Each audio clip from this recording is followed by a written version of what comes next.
வணக்கம் நண்பர்களே, நீங்கள் நம்ம என்ன பார்க்க போறோம்னா தானம் தர்மம் செஞ்ச ஒரு சிறுவனுடைய கதை பற்றி தான் பார்க்க போகிறோம். வாங்க வீடியோக்குள்ளே போகலாம். ஒரு ஊரில் ஒரு சின்ன பையன் இருந்தான். அவங்க அம்மா இருந்தாங்க அவங்க கூட. ஒரு நாள் அவங்க அம்மா என்ன பண்ணாங்க, ஊருக்கு போகும்போது, தம்பி இந்த 20 வெள்ளி நாணயம் வச்சுக்கோ, உனக்கு எப்பயாச்சும் மற்றவங்களுக்கு ஹெல்ப் பண்ணணும், நாட்டில் எதனா பிரச்சனை வருது அப்படின்னா இந்த 20 வெள்ளி காசை வச்சு நீ யூஸ் பண்ணிக்கோ சொல்லிட்டு அவங்க அம்மா போயிடுறாங்க. திடீர்னு கொஞ்ச நாள் பார்த்தீங்கன்னா அவங்க அம்மா சொன்ன மாதிரியே கிராமத்தில் பஞ்சம் வருது. சாப்பாடு நிறைய பேர் கஷ்டப்படுறாங்க. உடனே அந்த பையனுக்கு அவங்க அம்மா சொன்னது ஞாபகம் வருது.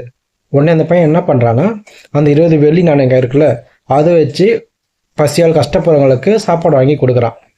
அப்படி கொடுக்கும்போதுனா அது கொஞ்ச நாள் காசெல்லாம் தீர்ந்து போகுது. அப்போ திடீர்னு பார்த்தீங்கன்னா ஒரு சின்னோண்டு பையன் அந்த பையனோட வீட்டுக்கு வரான். பசிக்குதுன்னு கேட்குறான். அப்போ பார்த்தீங்கன்னா வச்சு இந்த காசு எல்லாமே தீர்ந்து போயிடுது. அவன் என்ன பண்ணுறான், அவன் வீட்டில் இந்த பழைய சாதம் மட்டும் தான் இருக்குது. அந்த பழைய சாதத்தை அந்த பையனுக்கு கொடுக்குறான். அந்த பையனும் சாப்பிட்றான், கொஞ்சம் நல்லா ஆயிடுறான். அதுக்கப்புறம் அவன் கிளம்பி போயிடுறான்.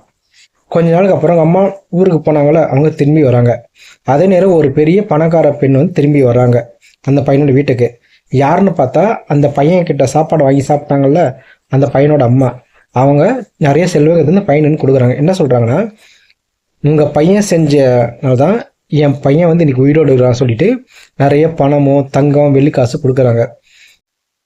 அந்த பணத்தை வச்சு அந்த பையன் மறுபடியும் அவனால் முடிஞ்ச உதவிகளை நிறைய ஏழைங்களுக்கு உதவி பண்ணுறான். இதனால் என்ன தெரியுதுன்னா, நம்ம செஞ்ச தானமும் தர்மமும் நம்மளை கைவிடாது. கண்டிப்பாக ஒரு நாள் நமக்கு கை கொடுக்கும், நம்மளை காப்பாற்றும்.